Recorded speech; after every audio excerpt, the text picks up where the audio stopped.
눈으로 라는 제목으로 하나님 말씀 같이 나누도록 하겠습니다. 오늘 우리가 보고자 하는 말씀은 예레미야 애가입니다.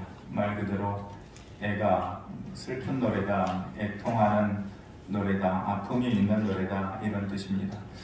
무엇에 대한 아픔입니까? 예레미야가 예루살렘이 불타서 망해가는 모습을 보고 또 유다 민족들이 타민족 바벨론에 이끌려가는, 그렇게 포로로 종으로 되어져서 이끌려가는 모습을 직접 눈으로 보면서 우리가 어떻게 이렇게 되었나, 천지를 지으신 하나님께서 선택하신 이 수많은 이 땅의 민족들 가운데서 특별히 선택받은, 그래서 정말로 든든하고 또 무서울 것이 없었고 자기들은 연약하다 할지라도 늘 하나님께서 방패되시고 창대어 주셔서 전쟁에 능한 백성들이 하시고 이기게끔 해주시고, 그렇게 광야 40년을 버티고 또 가나안 땅을 살았고, 그러한 모든 역사의 흔적들이 다 그들의 마음 가운데 여전히 남아있는데 어쩌다 우리가 이렇게 되었나, 그런 모습을 보면서 슬피 우는 노래죠.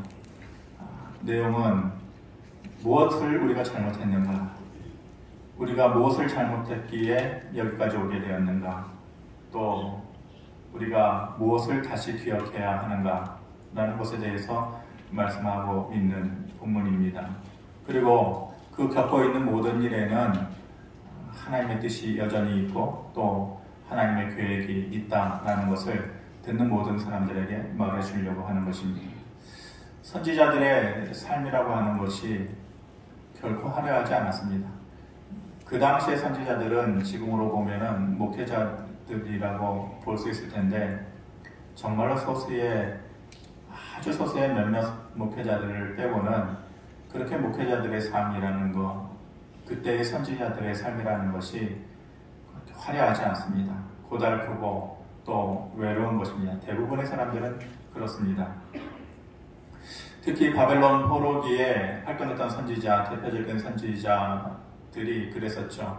누가 있었나요? 에스겔이 있었고 다니엘이 있었고 또 오늘 우리가 보고자 하는 예레미야가 바벨론 포로기에 활동했던 선지자들입니다.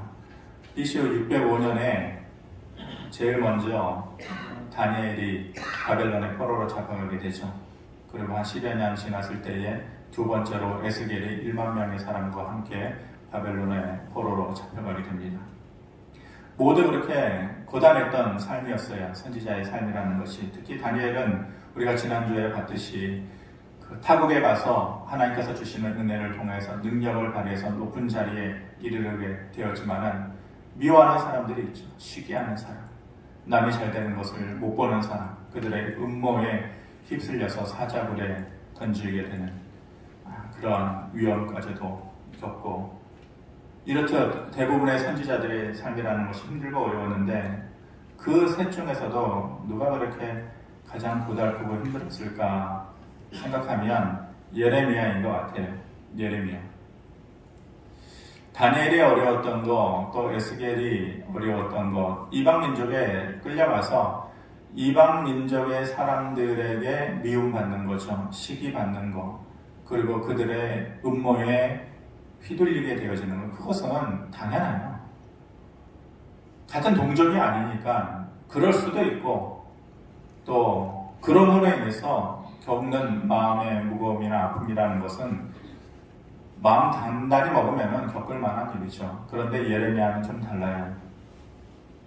예레미야는 이방 사람들, 다른 민족에 의해서 고통당하는 것이 아니라 자기 동족에 의해서 고통당하는 것. 같은 유대인들, 그런 유대인들이 정말로 예레미야 자신은 하나님의 말씀을 바르게 전하려고 했고 또 백성들을 올바른 길로 인도하려고 애썼음에도 불구하고 오히려 그들은 오해하는 거예요.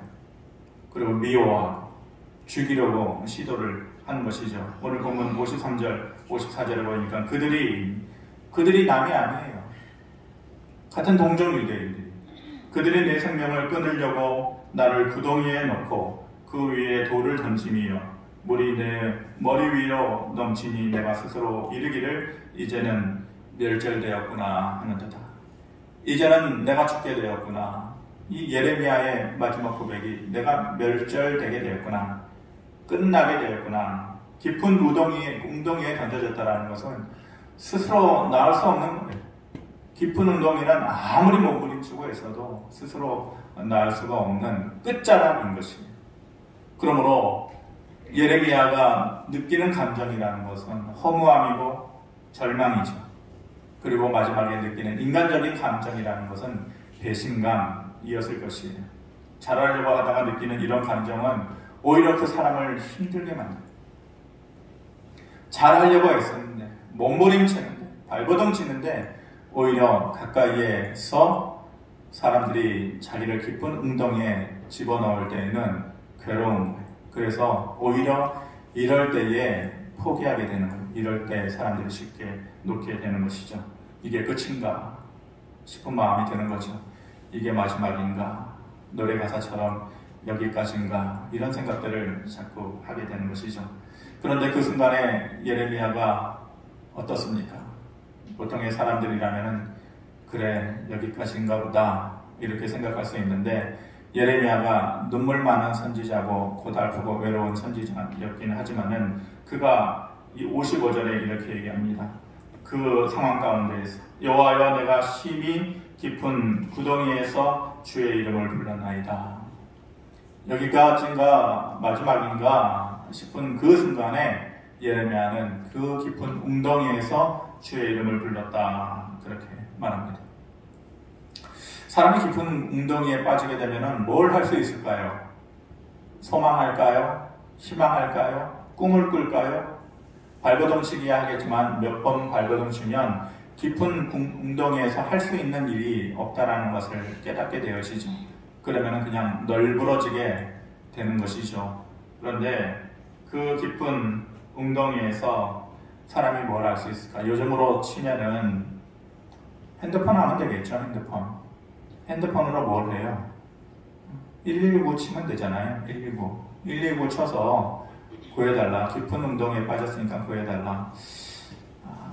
처음 경험이라는 것, 처음 생각이라는 것은 참 오래 가는 것 같아요. 고등학교 때 처음 119 응급차를, 그때는 119 응급차를 부를 줄도 몰랐어요. 요즘이야 이것이 뭐라 그럴까, 통상적으로 그냥 가벼운 일에도 119를 부르지만은 그때 당시만 해도 119를 부른다라는 것이 돈 줘야 되는 줄 알았어요. 그래가지고 쉽게 부르지도 못하고 저희 어머님이 돌아가시게 될 지경에 이르는 그런 상황 가운데에서 이제는 어쩔 수가 없으니까 119를 불렀죠. 그때 고등학생이었는데 119가 와가지고 이렇게 저기 이동해가지고 차에 데리고 가는데 그때 처음 드는 마음이 뭐였냐면은 막 엄청나게 빨리 가는 거예요. 그냥 뭐 신호를 한 번도 막히지 않고 국립의료원까지 달려가는데 그때 너무 고맙더라고요. 그 상황은 너무 절망적인데 두 가지의 마음이 극과 극으로 느껴지는 거예요. 너무 절망적이고 두려운데 너무 고마운 거예요. 야, 이렇게 한 번도 신호에 막히지 않고 이렇게 소리를 울려대면서 이렇게 가져다니 우리를 위해서. 그때의 기억이 참 고맙다 싶은 마음이 평생 가는 것 같아요. 깊은 웅덩이에 빠지면은 인간적인 도움으로 우리가 벗어날 수 있겠죠. 그런데 우리가 인생의 깊은 웅덩이에 빠지면은 우리 인생의 119는 하나님의 이름을 부르는 것밖에 없어요. 예레미야가 깊은 웅덩이에서 주의 이름을 불렀다. 그 방법밖에 없는 거죠. 시편 40편 1절 2절에 이렇게 말씀합니다. 내가 여호와를 기다리고 기다렸더니 귀를 기울이사 나의 부르짖음을 들으셨도다. 나를 기가 막힐 웅덩이와 수렁에서 끌어올리시고 내 발을 반석 위에 두사 내 걸음을 견고하게 하셨도다. 지난주에 우리가 말씀을 보았지만 빌립보서 4장에 하나님께서는 모든 지각에 뛰어나신 하나님이라 그러셨어요. 특별히 모든 지각 중에서 들으시는 하나님이시죠. 내가 기다리고 기다렸더니 때가 되면 나의 부르짖음을 들으시는 하나님이신 것이죠. 그리고 하나님의 때가 되면은 내가 기가 막혀 하는 깊은 웅덩이에서 우리를 끌어올려 주시는 분이 바로 하나님이시다. 이렇게 말씀하시는 것입니다. 예레미야가 깊은 인생의 구덩이에 빠져서 그의 이름을 부를 때에 하나님께서 해주신 것이 있어요. 말씀을 준비하면서 예레미야에게 주신 그것이 내 것이 되었으면 좋겠고 또 말씀을 듣는 여러분들의 것이 되었으면 좋겠다. 인생의 깊은 웅덩이에 빠졌을 때에 그가 그곳에서 119를 부르듯이 하나님의 이름을 부르짖을 때에 하나님께서 허락해 주신 것이 있어요. 그것이 내 것이 되고 또 우리의 것이 되고 여러분들 가정의 것이 이 시간에 되어지기를 바랍니다. 첫 번째로 무엇을 주셨습니까? 두려움을 이길 수 있는 약속을 하나님께서 허락해 주셨습니다. 하나님은 약속의 하나님이다 우리가 부릅니다. 약속해 주시고 언약해 주시고 그것으로 우리 안에 계약을 해 주시고 약속하고 언약하고 계약한 것은 때가 되면 반드시 이루시는 분. 그래서 그 하나님을 우리는 신실하신 하나님이시다. 사람은 약속을 잊어버리기도 하고 가벼이 여기기도 하고 묻어두기도 하지만은 하나님은 말씀하시고 주신 것은 때가 되면 반드시 이루시는 분이어서 우리는 그 하나님을 신실하시다 이렇게 부르는 거예요. 첫 번째로 예레미야가 불렀을 때에 하나님은 그 두려움을 이겨낼 수 있는 약속을 주셨어요. 57절 말씀 우리 같이 한번 읽어보겠습니다. 시작. 내가 주께 아뢰는 날에 주께서 내게 가까이 하여 이르시되 두려워하지 말라 하셨나이다. 두려워하지 말라. 그 약속을 받은 거예요. 하나님께서 우리에게 이 두려워하지 말라라고 하는 약속을 어느 때에 주셔요? 어느 때에? 제 생각에는 물론 평상시의 삶 가운데에서 늘 주실 수 있지만은 우리가 지난번에도 살펴봤지만은 깊은 기도의 시간을 가질 때에 하나님의 이 음성을 들을 수가 있어요. 두려워하지 말아라.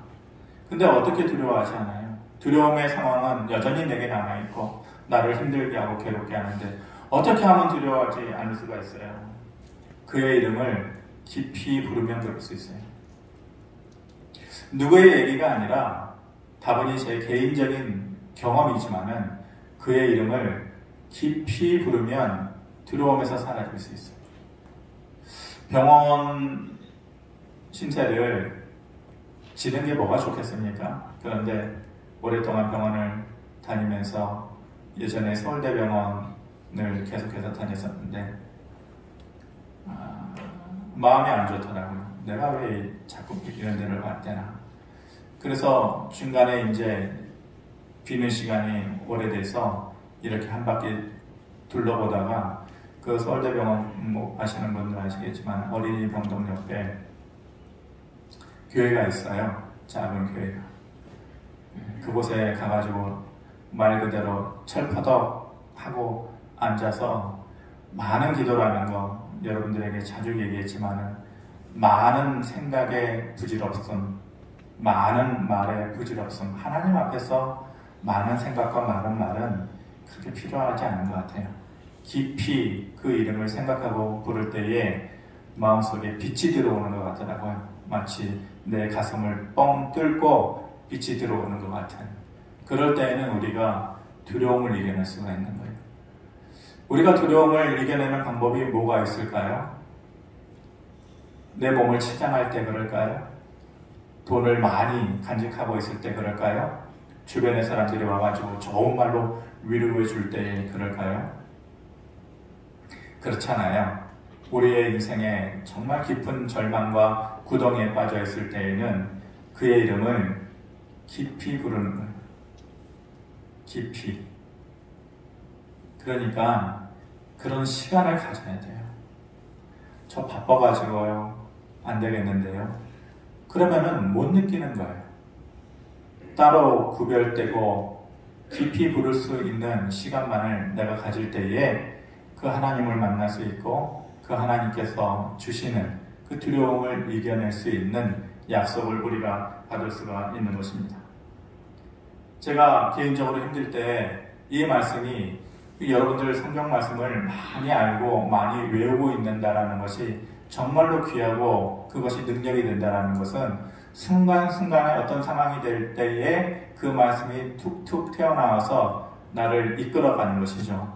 그런 경험과 느낌을 여러분들이 좀 받았으면 좋겠는데, 개인적으로 힘들 때 여호수아 1장 9절의 말씀이 생각납니다. 내가 내게 명령한 것이 아니냐? 강하고 담대하라. 두려워하지 말며 놀라지 말라. 내가 어디로 가든지 내 하나님 여호와가 너와 함께 하느니라 하시니라. 여호수아가 이스라엘의 지도자가 돼요.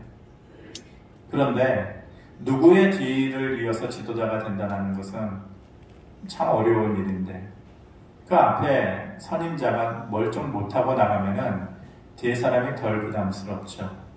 그런데 모세 아니에요, 모세. 이스라엘의 최고 지도자라고 평할 수 있는 모세의 뒤에, 모세만큼 하나님을 가까이 보고 그 능력을 기적처럼 나타냈던 사람이 없었잖아요. 그런데 그 모세가 죽고 그 뒤를 이어서 이스라엘의 지도자 역할을 해야 된다라는 이 여호수아의 심적 부담감, 여러분들은 그것을 한번 생각해 보셨습니까? 여호수아에게 감정이입이 되는 거죠. 야, 이 사람이 얼마나 힘들었을까? 얼마나 외로웠을까? 어떻게 그 뒤에 그 자리를 할 수 있을까? 그런 마음 가운데 있을 때에 하나님께서 주신 여호수아를 시작하면서 처음 주신 말씀이 이거예요. 내가 내게 명령한 것이 아니냐? 내가 너에게 명령한 것이 아니냐? 내가 약속 안 했어? 이렇게 들리는 거예요. 제 귀에는. 내가 너한테 약속 안 했어? 내가 약속의 하나님인 것을 몰라? 내가 너하고 약속한 것은 때가 되면 반드시 이루어서 너가 나를 신실하신 하나님이라고 부르는 것 아니야? 하나님의 처음 말씀이 내가 약속했잖아, 이것처럼 들리는 거예요. 걱정하지 말아라. 내가 어디로 가든지 너의 하나님 여호와가 너와 함께 하느니라. 이 말씀이 위로가 되는 것이죠. 인간의 약속하고 하나님의 약속이라는 것이 차이가 있어요. 인간의 약속이라는 것은, 또 그들이 하는 위로라고 하는 것은 하나님께서 주시는 약속하고 위로하고는 많은 차이를 가지죠. 사람이 주는 약속과 위로는 말 그대로 위로는 될 수 있어요. 그런데 제가 지난주에 설교를 하고 나서 어떤 사람에게도 들은 얘기가 있지만은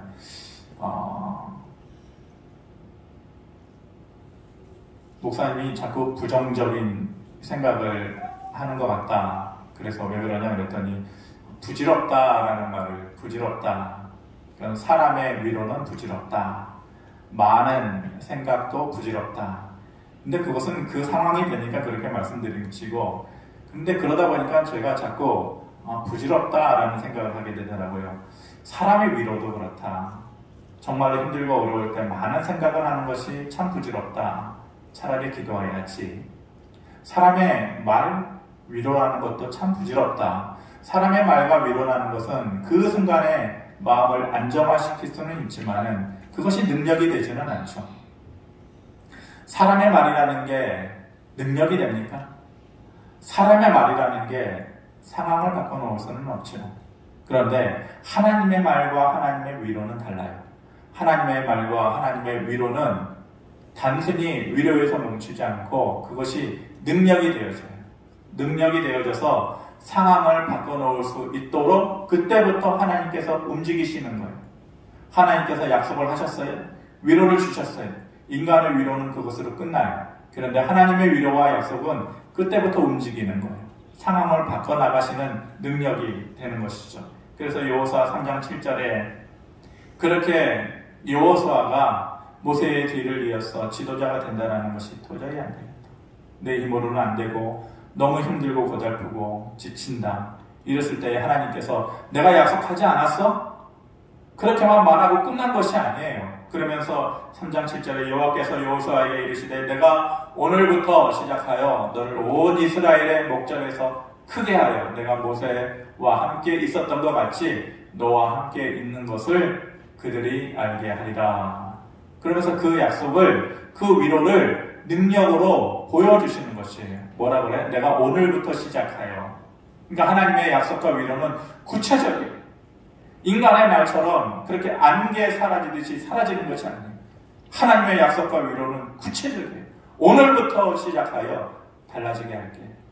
변화되게 할게. 무엇을요? 어떻게? 너를 이스라엘의 온 목전에서 크게 해줄게.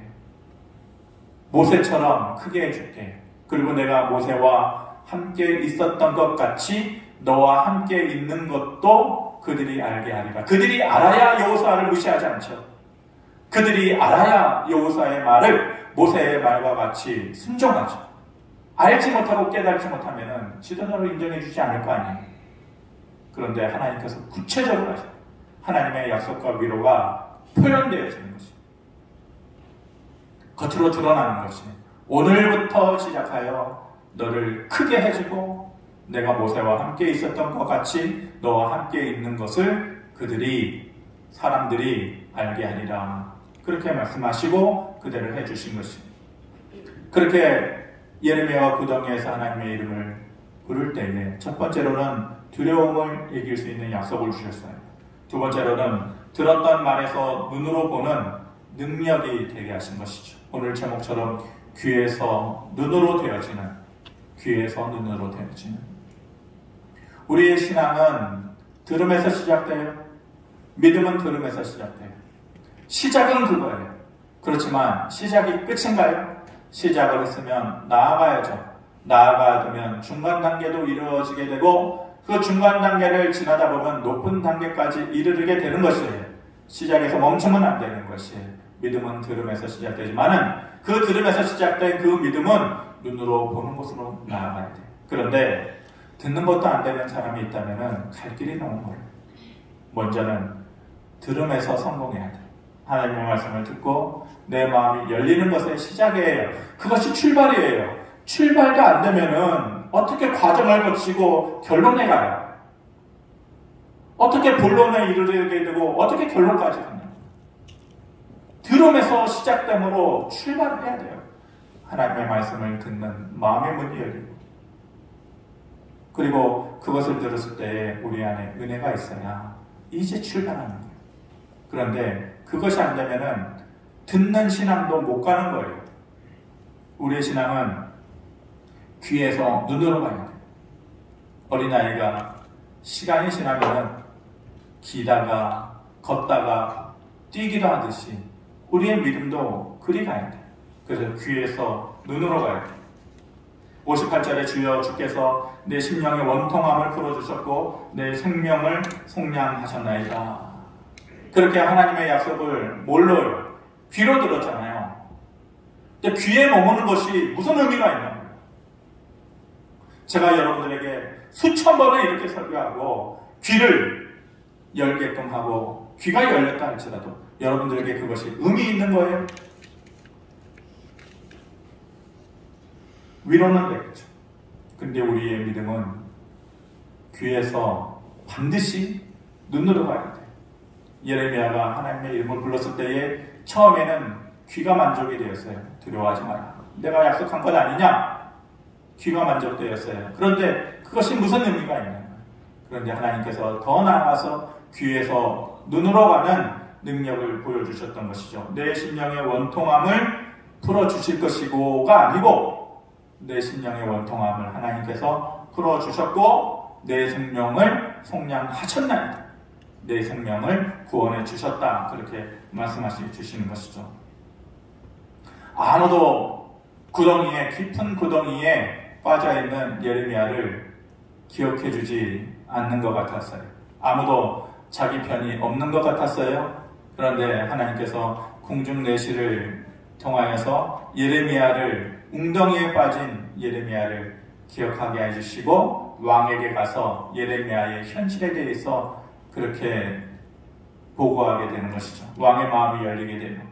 사실 시드기야 왕이 예레미야를 그렇게 좋아하지 않았어요. 그리고 궁중내시가 와가지고 얘기했을 때에 만약 그 시드기야 왕이 마음이 열리지 않았다면 구해주지 않았겠죠. 그런데 하나님께서 내가 약속하지 않았어? 라고 하신 그 약속을 누구를 통해서 이루신 거예요? 궁중내시를 통해서 이루시고 그 마음을 시드기야 왕의 마음을 여는 데까지 이르게 된 것이죠. 그래서 성공적으로 이 예레미야가 웅덩이에서 빠져나올 수 있었던 것이, 만약 귀에서 머무는 것이었다면 죽었겠죠. 그런데 예레미야의 삶은 약속을 들은 귀에서, 그리고 그것을 실질적으로 눈으로 볼 수 있는 귀에서 눈으로 되어지는 능력과 하나님의 축복을 받을 수 있었던 것입니다. 욥을 보면 욥이라는 사람이 얼마나 하나님을 가까이 하고 얼마나 하나님을 섬기고 그랬었습니까? 그로 인해서 받은 축복이 참 많았던 사람입니다. 그런데 시험이 있었죠. 그 시험은 넘어뜨리려고 하는 시험이 결코 아니었어요. 하나님께서 욥의 마음을 보시고자 하는 시험이었어요. 건강 잃고, 재물 잃고, 자식 잃고, 가족 잃고, 아내마저도 다 마음 빼앗기고 모든 것을 잃어서 정말로 그 마음이 심란하고 죽고 싶을 정도로 아프고 외로울 때에 갈등과 고민의 그 수많은 날을 다 지내고 나서 욥이 마지막에 깨달은 것이 욥기 42장 5절이에요. 그 자기의 상황을 봤을 때 얼마나 원망스러웠겠어요. 주신 하나님이시다 했는데 그 주신 것 이상으로 모든 것을 빼앗아 가신 하나님이라고 생각할 수 있었던 그런 상황인데, 그 수많은 시간, 갈등, 고민, 몸부림, 이 시간을 다 지나고 나서 욥이 마지막에 했던 것은 42장 5절 말씀 우리 같이 한번 봅니다. 시작. 내가 주께 대하여 귀로 듣기만 하였사오나 이제는 눈으로 주를 배웠나이다. 그의 삶이 정말로 믿음 위에 있었다라고 하는 삶이었는데, 욥이 말하는 것이 뭐예요? 내가 주를 귀로 듣기만 하였사오나.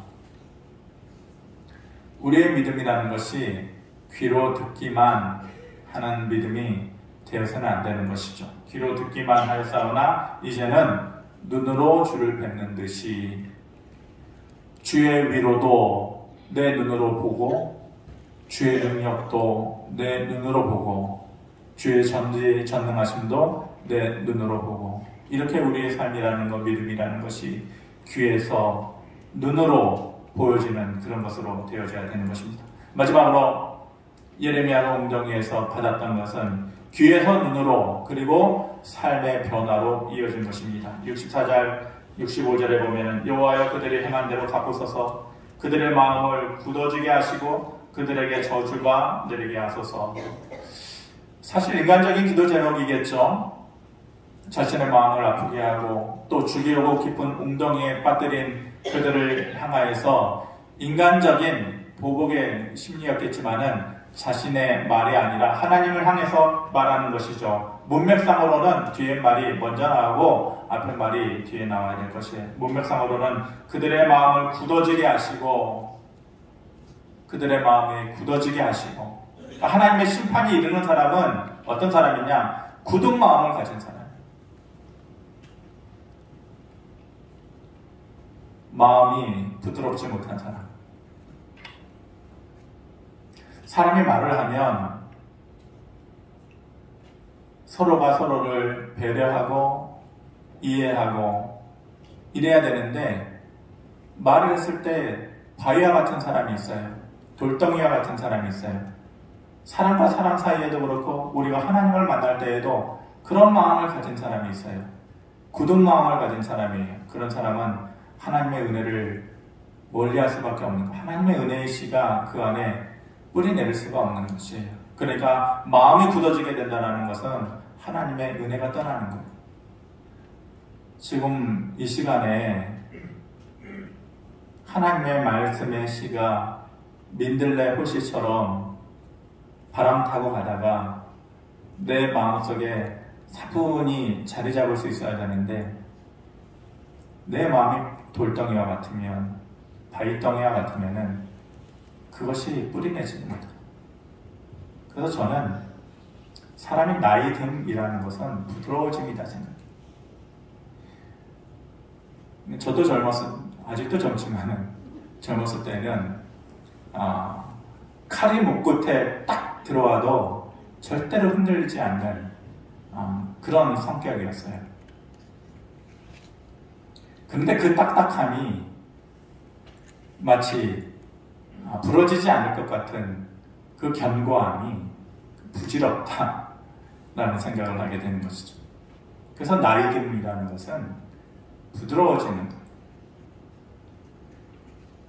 말도 부드러워지고 생각도 부드러워지고, 그래야 하나님의 말씀도 호시가 되어서 마음팍에 새겨지게 됩니다.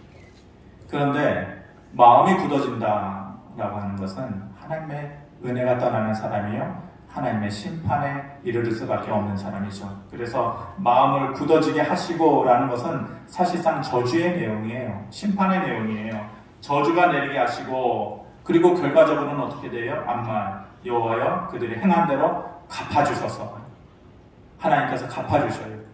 예레미야를 죽이려고 깊은 웅덩이에 떨어뜨렸던, 빠지게 했던 사람들은 오히려 그 웅덩이에 빠지게 되고, 빠졌던 예레미야는 그 웅덩이에서 하나님께서 끌어올리시는, 뒤에서 눈으로 되어지고 그 능력이 삶의 변화로 이어지는 그런 실질적인 변화의 삶을 하나님께서 허락해 주신 것이, 오늘 이 말씀 듣는 저희 모두에게 이 세 가지의 것이 주어지기를 바랍니다. 우리 모두 인생의 깊은 웅덩이에 빠지게 되었을 때, 첫 번째로 하나님께서 내가 너와 함께 있는다 라고 하는 두려움을 이길 수 있는 약속을 먼저 하나님께서 우리 모두에게 주시기를 바랍니다.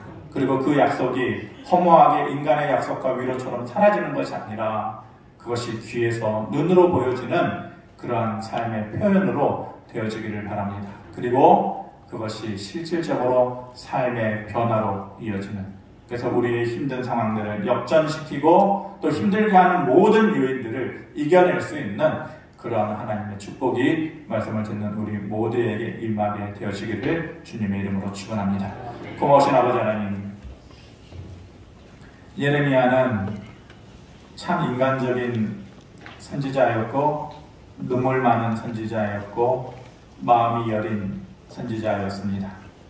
웅덩이에 빠뜨리는 사람들 앞에서 마치 흔들리는 갈대처럼 힘없는 사람이었습니다. 그런데 그가 그 모든 것을 극복할 수 있었던 것은 하나님께서 주신 약속이었고, 귀로 듣는 것이 아니라 눈으로 보게끔 하시는 것이었고, 그것이 실질적인 삶의 변화로 되어질 수 있도록 하나님께서 이끌어 주심이었습니다. 하나님, 우리에게도 그런 은혜, 그런 복, 그런 능력이 있게 하여 주시옵소서. 감사드리며 예수 그리스도의 이름으로 기도하옵나이다. 아멘.